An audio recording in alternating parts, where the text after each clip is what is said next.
Welcome back to Gothic Homemaking. In all of the years I've been making this show, I've surprisingly never covered a very basic topic, and that's Gothic color schemes. It is extremely handy to know what the color scheme of your lair is going to be before you start decorating. Otherwise, you may end up with a cacophony of colors that'll give your place the appearance of being disorganized and chaotic. Narrowing down your color scheme to maybe 2 basic colors and an accent color could really help give your place a uniform, bold, and balanced appearance. Now, the color scheme here in the lair is obviously black and gray, with purple as an accent color. The walls are gray, all the furniture is black, and any accessory that I purchased or that I made for the lair, I tried to have be royal purple. But there's 2 other incidental colors that have kind of crept their way into my color scheme. Can you guess what they are? One of them's silver. Anything that's metal that has come in through that door, whether it was brass or gold or copper, I gave the appearance of silver. And you can see me dry brushing and silver leafing some of these items in early episodes of Gothic Homemaking. The other incidental color is cream, or off-white, or as it's also called, non-ironically, bone. Because there's a lot of skulls in here and there's a lot of skeletons in here, and these items tend to be an off-white color. So I've tried to highlight that color as well in some of the choices that I've made, like for instance in the paper that I used for the mounting of my mounted insects. Now, the color scheme of the lair wasn't always black, gray, purple, silver, and off-white. That developed over time. Much like my understanding of what are good colors to use in a Gothic setting.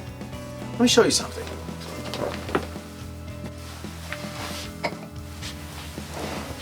Now, as you can see, this wall of the lair is still red, and that is a holdover from a previous color scheme here. But in the 80s, I don't think that I would have considered red to be an appropriate color for a Gothic color scheme. In the 80s, I think black was the only color we accepted as being Gothic. I think the best way for me to show you the evolution of how colors started to find their way into the goth scene is by showing you some of the things I've released throughout the years. Almost like the rings of a tree, you can see how color starts to come into my Gothic lifestyle. This is one of the very first things I released. It was the Oh My Goth graphic novel. And this is very, very typical of early goth. As you can see, it's black, white, and gray. Completely monochromatic, no colors at all. Needless to say, black, white, and gray are really the original goth colors. Black on black is going to be the ultimate Gothic color scheme. And it makes for a very spectacular room, as you can see here in these photographs from the Black Craft website, as well as this spectacular room in Australia that belongs to Ms. Jasmine George. A lot of this furniture is by Haunt Furniture. In fact, a lot of these pieces are from the Raised by Bats line, which was inspired by my album of the same name. Come to think of it, Haunt probably owes me a royalty check. Of course, gray and black is a great Gothic color scheme. You know that I love it because that's the color scheme I chose for the Lair of Voltaire. And if you live in an apartment that's white and your landlord doesn't allow you to paint, then you're going to love this place.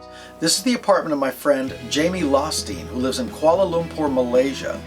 The exquisite black Gothic furniture and some of her other items really pop against that white background. So don't despair if your walls are white and you can't paint them. You'll be seeing more of her apartment in an upcoming feature right here on Gothic Homemaking. Now, moving on, my very first album, The Devil's Bris, is a little different because now it's not black and white anymore. It's black and sepia. Sepia is often associated with old photographs, and goths love antiquity and creepy old things. And I think that's why sepia and black work so well in a Gothic setting. Now, this album came out in 1998. No Man is an Island, I didn't think of this all by myself. I got inspired to use sepia because at the time there was an artist by the name of Dave McKean who was creating incredible covers for the graphic novel series The Sandman by Neil Gaiman. Also at that time, you might recall 9 Inch Nails' video for Closer was steeped in the color sepia. And the stop motion films of the brothers Quay were also very much in a sepia tone. Now, as far as apartments go, you'll notice that to this day there's quite a lot of sepia items on this back wall from the previous color scheme of the Lair Voltaire. But that's not the only thing back there. There's also red. In the late 90s, I was also working on my comic book series, Chichan. Now, while the color palette of this book was primarily sepia, there was a lot of red in here as well. And that's when I discovered that red, black, and sepia make for a fantastic color combination. Doesn't sound like it should, but it does. In fact, it became my favorite, and that's what the Lair was for many, many years. In the year 2000, I took a different turn, aesthetically speaking, and I released the album Almost Human. Now, as an aside, I should point out that several people have told me that this is, quote-unquote, the gayest album cover of all time. My partner at the time told me that I looked very gay on the cover. I told her, I don't see anything gay about this. I really don't see it at all. That very same day, the president of the record label phoned me up and he said, I love the new album, I think it's going to do really well, but just out of curiosity, why did you choose such a homoerotic image? It was then that I realized that what other people think of as gay is what I think of as awesome. Aesthetically speaking, though, I really went out on a limb here and I asked myself the question, can all white be Gothic? It seems like it shouldn't be able to be because all white is the antithesis of Gothic, but believe me when I say that it can work. Let me show you an example. This is the Mondrian Hotel, one of my favorite hotels in Los Angeles, California. It was designed specifically to bring to mind the film Beauty and the Beast by Jean Cocteau. It has romantic mirrors and gorgeous lamps with wonderful floral filigree. This isn't exactly what one would call Gothic, but Goths, I think, love fairy tales, and they love antiquity, and they love elegance, and things that are regal. So I think all of these elements together, in the very least, make Goths feel very comfortable. When you have all of the same shapes that I have here, the Lair Voltaire, but in white, it brings to mind kind of like a ghostly, elegant version of goth. Here's another place I like. In 2002, I released Boo-Hoo, and that was the year red and black entered my life. Red is the color of blood, it's the color of hearts, so it brings to mind vampires and bloodletting and passion and lust. So Gothic rooms that are red and black often have a feel like they might be a vampire bordello. They are very, very sexy and very, very Gothic. 2002 was also around the time I moved into the Lair of Voltaire and around the time I wrote the book Painted Black, A Guide to Gothic Homemaking. And if you look in that book, you'll see that I painted this apartment red. The other main color of the color scheme was black and the accent color was white, just like the cover of Boo-Hoo. Shortly thereafter, in the years 2005, 6, 7, around there, I was working on the Deddy graphic novels. And Deddy, my evil teddy bear character, like the cover of Boo-Hoo, was black, white, and red, with an added color, purple. Now, some people would say that the color scheme black, white, red, and purple clashes and is obnoxious. But the thing about colors is that all that matters is if you like it. No one can tell you that your taste is wrong. If you're comfortable in your home and it's the colors you want it to be, then you have succeeded. And that brings us to 2007, when my album Ookie Spooky came out.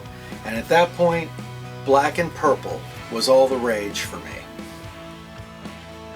Now, Goths love the color purple because it's very regal, it brings to mind royalty, and everybody knows that we Goths like to believe that we are the dark aristocrats of the night, or vampire royalty. So royal purple and black is a great color scheme for a Gothic lair. And that is how, after 30 years of thinking there was only one Gothic color, I came to have an entire spectrum of colors that I can use for Gothic home decor. Now, in this episode, you've seen black on black, black and gray, you've seen white and black, red and black, purple and black, and some color combinations that you might think are atrocious. But you know what? You are the aristocracy in your Gothic lair, and as long as your place looks the way you want it to, success. Now, if somebody told me that their lair was going to be black and silver and purple and green, I might think that's not a great combination of colors. And yet, I have a friend named Laura Haslam who has a page on Facebook called Gothic Home Decor Enthusiasts, and someone posted photos of their home that was exactly in that color scheme, and it was gorgeous, isn't it? So pick a color scheme that works for you and stick with it. And speaking of sticking with your color scheme, we're going to do something we should have done long ago. We're going to get rid of this red wall and all of these sepia elements, and we're going to unify this color scheme by painting this wall black. Let's move some furniture and get to it.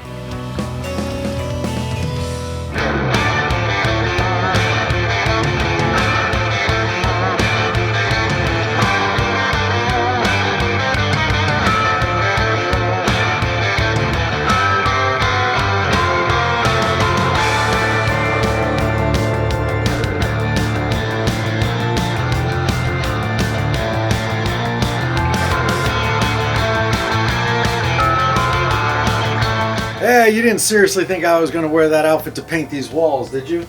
Well, I went to Benjamin Moore. I've had good luck with Benjamin Moore paints in the past, and I picked up some black paint. Regal Select eggshell finish, so it'll be like a little shiny, but not very shiny. A little bit on the matte side. This is black, of course, but I must tell you that when I asked the young man behind the counter for some black paint, he said, "Do you want black or do you want super black?" You don't have to ask me twice if I want super black. Now, as it happens, I have no idea what super black is, but it sounds great. So, let's get Tuesday out here. Let's get some paint on these walls and let's see what it looks like.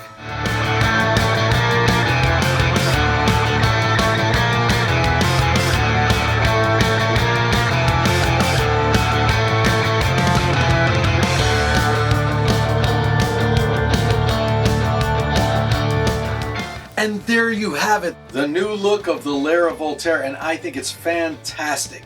In previous episodes, you've heard me say that black walls can make a room look smaller, and in a place this small, it's something we want to avoid. But as an accent wall, I think it looks absolutely fantastic. Now in this episode, I've talked a lot about Gothic color schemes, but they are by far not the only ones available to you. And if you know of some really good Gothic color schemes, tell us about it in the comments below. But I have to tell you, as far as the all black goes, I really, really love it. No, what do they say? Shut up!